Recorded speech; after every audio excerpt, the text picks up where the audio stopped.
Time to play the game. Time to play the game.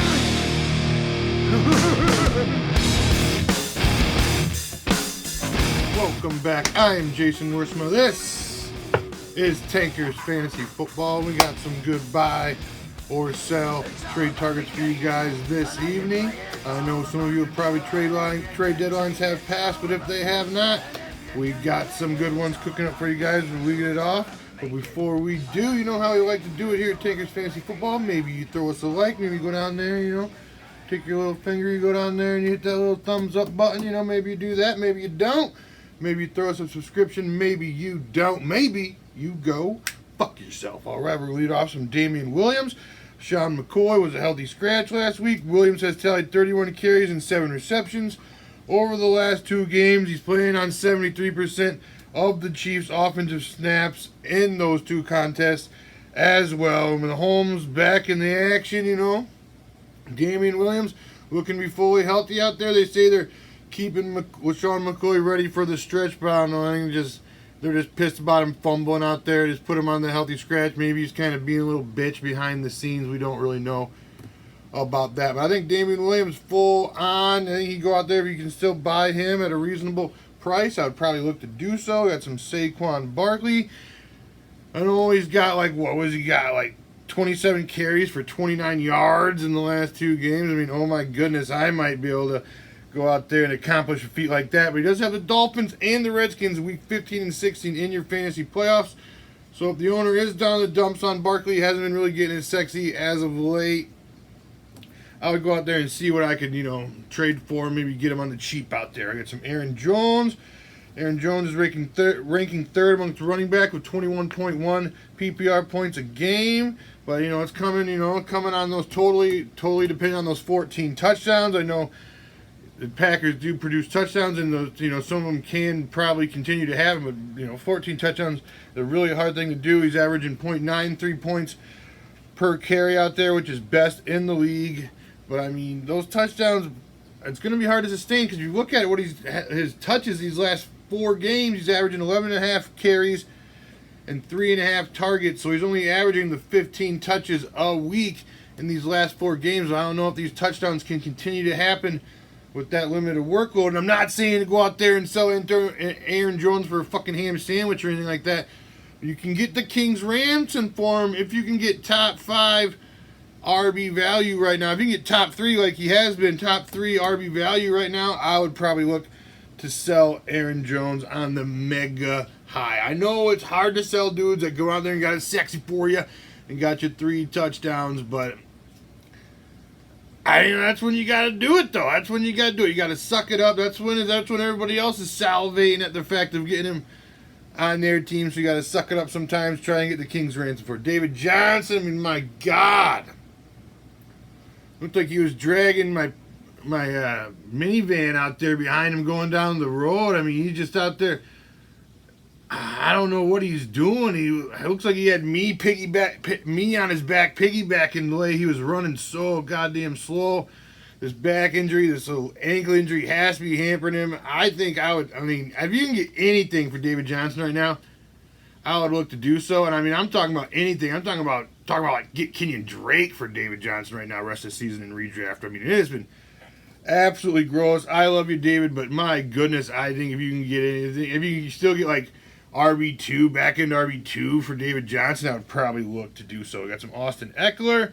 He's ranked outside the top 15 in running back scoring in each of the last 3 games, while he's found the end zone twice in that span. So finding the end zone and ranking outside the top 15 is not really something you're looking about doing. He has 9 combined targets over the last 3 games. So you're talking about Austin Ekeler as a guy who's living off of his PPR value, but he's only got the 9 targets combined in the last 3 games. Melvin Gordon continues to be involved. Ekeler has failed to reach the 50% snap share in the last 2 games. Ekeler's target share has been hovering around the 10% mark. When it was double that in the first 7 weeks. So in the first 7 weeks, when he was loving you sexy out there, Austin Ekeler was loving you sexy. In those first 7 weeks, he was getting like 20% target share. It's hovering around the 10% right now. I think you If you go out there and sell Austin Ekeler as an RB2, I would definitely look to do that. All right, I think I know. You can kind of golden shovel the Odell Beckham Jr., but I'm feeling like, his value is so far in the dumps right now, it is time to buy. He hasn't eclipsed 100 yards or scored a touchdown in each of his last 3 games, and he's only hit both those marks only twice in the 9 games that he's played this year. So, these owners are down in the dumps. If it's a redraft, they went out there and paid like early or mid-second for this guy. They are hating their lives. So if you can go out there and get him on the cheap, but he went out there, he got the season high 12 targets versus the Bills. I know I didn't really do that much with him, but he did get the season high 12 targets against the Bills. He's caught at least 5 passes in the last 4 games. He's averaging 9 targets during the last 4 games as well. He's getting the volume. I think it's going to turn around for him. And you look at it, he's got the Dolphins in week 12, and he's got the Bengals in week 14. You can probably go out there and get him for like wide receiver 3 value almost right now. And if that is the case, I would definitely look to get on that train. Got some Kenny Galladay, I think, is another player that's kind of been relying on his touchdowns, kind of like Aaron Jones was in the running back column out there. He's had 4 touchdowns in the last 4 games, but he's only averaging 3.5 receptions and 6.5 targets per game during that 4-game stretch in which he has the 4 touchdowns. So, he is, like Aaron Jones, he's not getting the volume, but he is getting the touchdowns. But touchdowns are a really volatile situation, so that could go away anytime. If he goes out there and throws 2 stinkers in a row out there in PPR for you, it's going to be a lot harder to move. So I think if you can go out there and get premium value, I know this Matthew Stafford thing is kind of scaring you too, but he did still score out there with the backup quarterback versus the Bears. So his value is still pretty high. I think you can go out there and sell that. I think I would. I think if you can get premium high-end wide receiver 2 value for Kenny Galladay right now, I would definitely look to do that. All right, we got some Calvin Ridley. He's averaged only 6 targets over his last 4 games, and he's only gone over 50 yards once during that span, and he's coming off that 28-yard game. But Austin Hooper did just get hurt. Devontae Freeman is also on the mend. So I think this is a really good buy low for Calvin Ridley. You probably get Calvin Ridley as like a wide receiver 3 right now. I think in the rest of the way, I'm feeling wide receiver 2 production with Austin Hooper on the mend for a few weeks, along with Devontae Freeman. So it's going to be the Julio Jones and Calvin Ridley show moving forward. And I know the Falcons went out there and showed up in that Saints game. I think that was a blip on the radar. We're going to go back to the Falcons chasing hard in the second half, so that could mean a lot of targets for Calvin Ridley with Sanu now out of town and Austin Hooper on the mend. All right, we got some Chris Godwin. He finished with 4 top 6 performances across the first 6 weeks, but he's ranked outside the 20 in wide receivers, and he's ranked outside the top 20 wide receivers in each of his last 3 games. But I don't know. I'm not too worried about it. I think he's a great buy low situations. He's at 20% target share in each of those last 3 contests, so it's not like his targets aren't there. It's just not getting as sexy as it was. But I think this is a great buy low situation for Chris Godwin. He also had a pair of targets within the 10-yard line during that stretch as well. He's got the Lions and the Texans in weeks 15 and 16 in your fantasy playoffs, because that's sexy deluxe, because they're both surrendering top 10 numbers to wide receiver in PPR formats. And I'm all in on that. I'm pretty all in on the buying of Chris Godwin. People are feeling all the dumps. They're like, he was my sexy boy, but now he's kind of been finishing outside the top 20 in these last 3 games. If you can go out there and get Chris Godwin at wide receiver 2 price, I would be all in on that action. All right. I know people are probably thinking about going out there and selling high on Christian Kirk. If your guy's thinking you can go out there and sell high on Christian Kirk as a wide receiver 2 moving forward, I think I'd be a buyer on that. I really do.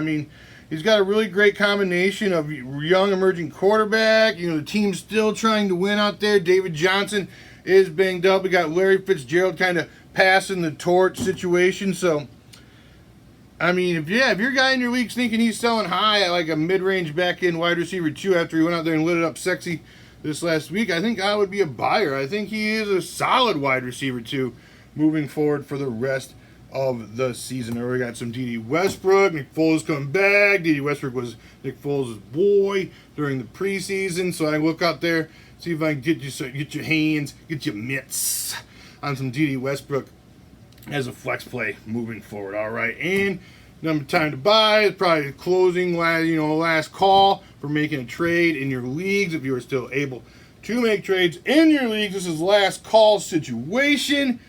So I think it's time to buy your handcuffs, boys. Go out there and get your Alexander Madison. If you're a Dalvin Cook owner, go out there and pay the piper. Get your Alexander Madisons out there.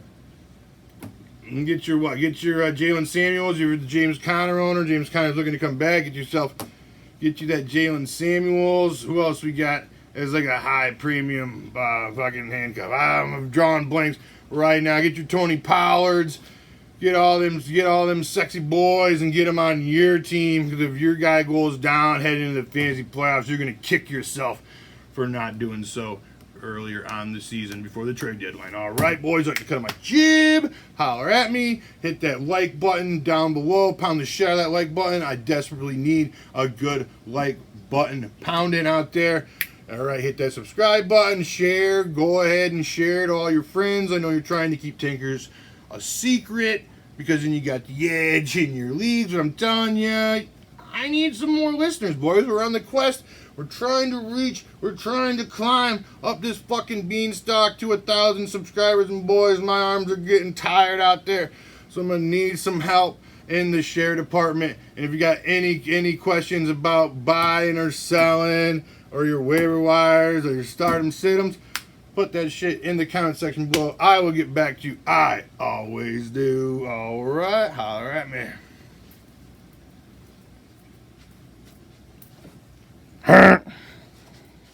I'm hot as fuck, bitch.